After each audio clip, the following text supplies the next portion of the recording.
So, what happens when a murder mystery isn't really about finding the killer?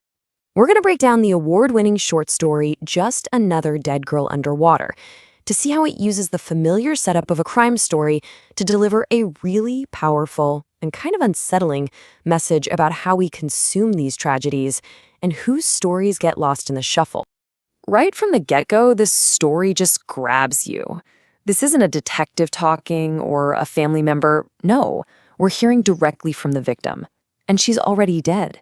I mean, that immediately changes everything. It sets up this chilling, all-knowing point of view that's going to guide us through the entire investigation.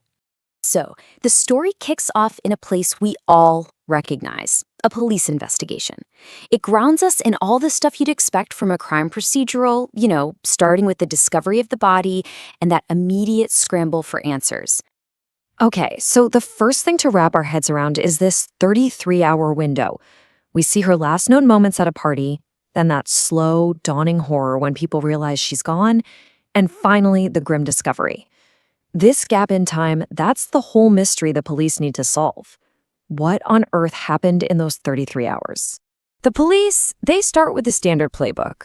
They're trying to build a psychological profile, right? But every answer they get is just frustratingly normal. She was happy, she was singing, dancing with their friends. And the thing is, the absence of any red flags is what makes this so puzzling. And then, boom, the autopsy report comes in and it completely flips the script. The hematoma on her head, the water in her lungs, it all proves she was alive when she went into that lake.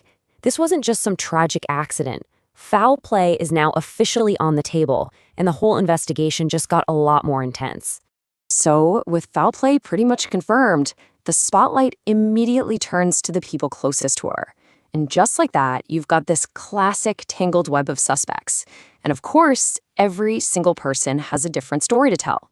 First up, we've got Tom, the best friend's twin brother.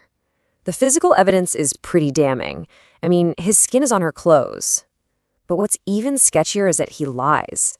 He denies talking to her, even though people saw them together. Right away, his story just does not add up.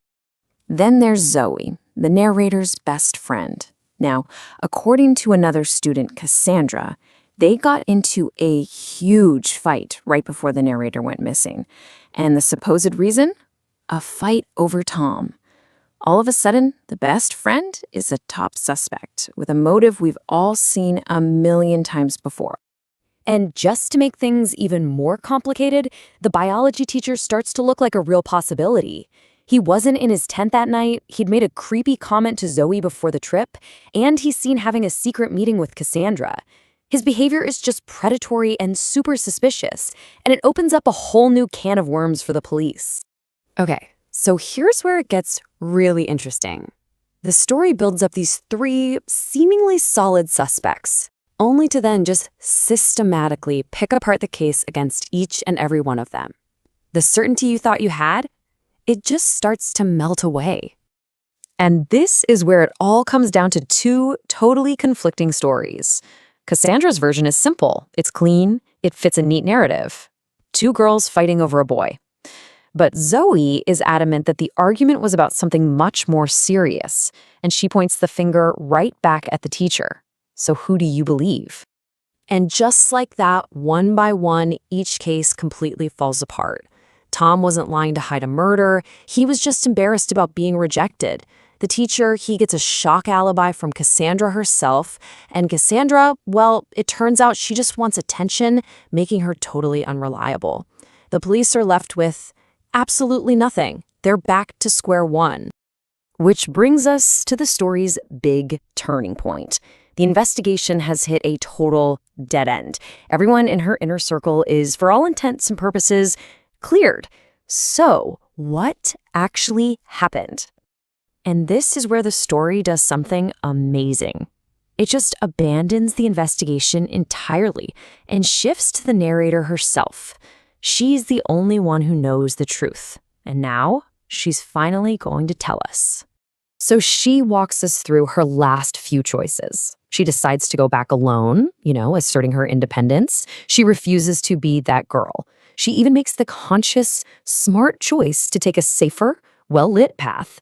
Every single decision she makes is logical and aimed at keeping herself safe. And yet, it leads her straight into the path of two strangers. And then she just drops it. She tells us what happened. She ran into two men. But in the very same breath, she says it doesn't even matter. The identity of her killers is almost presented as an afterthought. And that's the moment the whole story pivots. It's no longer a whodunit, it's a why does this keep happening? And that leads us to the story's absolutely devastating conclusion. The focus isn't on the crime anymore. It's about what happens to her story, to her memory, and to her very identity long after she's gone. Without a clear-cut killer, society just writes its own endings. The police file it away as an accident.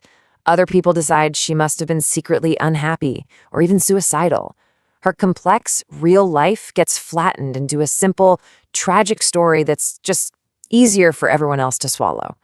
Her actual truth, it's just gone. She then looks to the future and literally imagines her own tragedy being consumed as entertainment.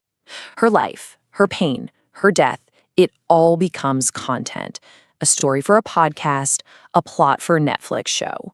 She stops being a person and becomes a product.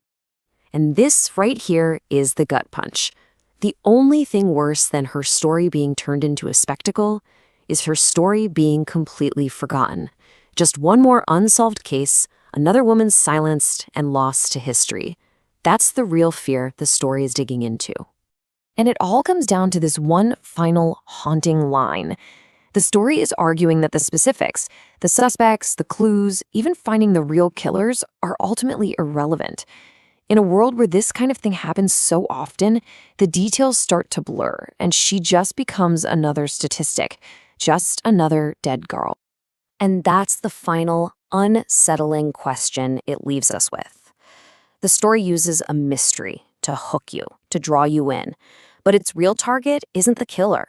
It's us. It's the audience.